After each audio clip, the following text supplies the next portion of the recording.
তোমাদেরকে ক্ষমা করবেন আর তোমাদের জন্য এমন জান্নাত দিবেন যেই জান্নাত আকাশের বিশালতার জমিনের বিশালতার মতো।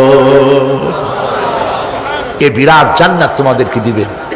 এই জান্নাত চিরস্থায়ী সুখ এবং শান্তি জায়গা হবে।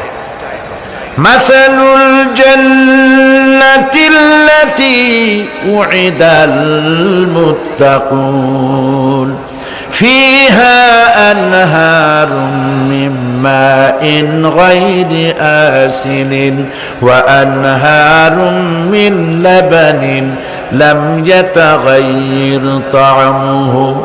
আল্লাহ পাক বলছেন জান্নাত আল্লাহ পাক ওয়াদা করেছেন মুত্তাকীদের জন্য। আল্লাহ পাক জান্নাত দিবেন যে জান্নাতের ভেতরে রয়েছে মধুর প্রস্রবণ, রয়েছে দুধের প্রস্রবণ, রয়েছে সেখানে স্বচ্ছ পানীয় পানির প্রস্রবণ রয়েছে।